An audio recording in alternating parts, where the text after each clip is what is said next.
विदुर जी महाराज का मिलन हुआ आगे मैत्र मुनि से, और मैत्र मुनि से बड़े दिव्य प्रश्न किए श्री विदुर जी महाराज ने पूछा, संसार में कोई सुखी कोई दुखी क्यों है? भगवान किसी को सुख और किसी को दुख क्यों देते हैं? दूसरा प्रश्न किया कि भगवान अपने भक्तों को बचाने के लिए क्यों आते हैं? बड़े दिव्य दिव्य प्रश्न किए। पहले प्रश्न का उत्तर देते हैं मैत्र मुनि, और ये प्रश्न सिर्फ केवल विदुर जी महाराज का नहीं, ये प्रश्न हम सबका है। आज हर व्यक्ति के मन में ये बात आती है कि भगवान ने किसी को तो बड़ा सुख दिया है और किसी को बहुत दुखी कर दिया।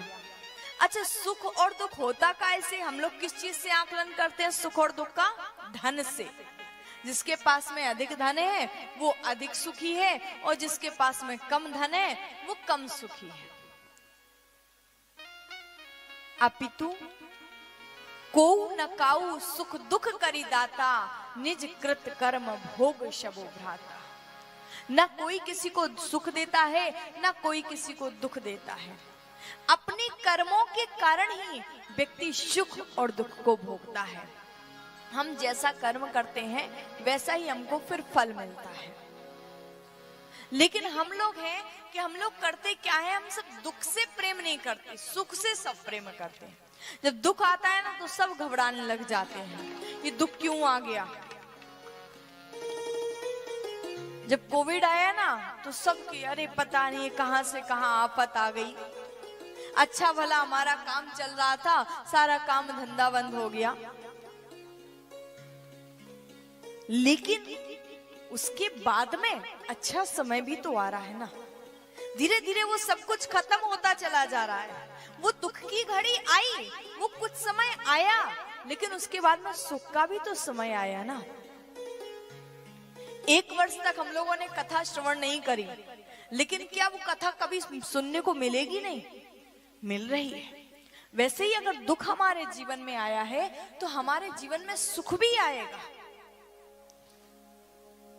अगर धूप है तो छांव भी होगी, और छांव है तो धूप भी होगी। समय समय पर धूप की भी कीमत होती है। जो धूप हमको आज अच्छी लगती है, क्या ये धूप हमको 2 महीने बाद अच्छी लगेगी? नहीं लगेगी। आज जो 2 महीने बाद जो छांव अच्छी लगती है लगेगी, क्या वो आज अच्छी लगती है? नहीं लगती, क्योंकि ये सबका एक समय होता है। फूलों से क्या दोस्ती करना, कुछ क्षण बाद मुरझा जाते हैं। फूलों से क्या दोस्ती करना, कुछ क्षण बाद मुरझा जाते हैं। दोस्ती करना है तो कांटों से करो, चुभने के बाद भी याद आते हैं, चुभने के बाद भी याद आते हैं। सत्य बात है, भगवान ना किसी को सुख देते हैं ना किसी को दुख देते हैं। कोई कहता है भगवान ने किसी को बहुत सुंदर बनाया, किसी को बहुत बदसूरत बनाया, किसी को खूबसूरत बनाया। तो भगवान कहते हैं ऐसा नहीं है, मैंने ना किसी को खूबसूरत बनाया ना किसी को बदसूरत बनाया। मैंने जिस मिट्टी से बनाया वो मिट्टी तो एक ही है। उसी मिट्टी से आपको बनाया, उसी मिट्टी से हमको बनाया। भगवान ने एक ही मिट्टी से सबको बनाया है। बोले फिर ऐसा क्यों हुआ? कोई काला हुआ, कोई गोरा हुआ, कोई बहुत सुंदर हुआ, कोई खूबसूरत हुआ, कोई बदसूरत हुआ। ऐसा क्यों होता है जब एक ही मिट्टी के बने होते हैं? बोले बस अंतर इतना है, बोले किसी की सुंदरता, वो मिट्टी का जब पुतला बनाया तो पुतला बनाते समय उस मिट्टी का गारा बनाया, और गारा बनाते समय किसी की सुंदरता ऊपर आ गई और किसी की सुंदरता अंदर चली गई। तो कोई बाहर से सुंदर दिखने लगा और कोई अंदर से सुंदर दिखने लगा। अरे बाहर की सुंदरता हो या ना हो चल जाएगा, पर अंदर की सुंदरता होना बहुत आवश्यक है। आपका मन शुद्ध होना बहुत आवश्यक है।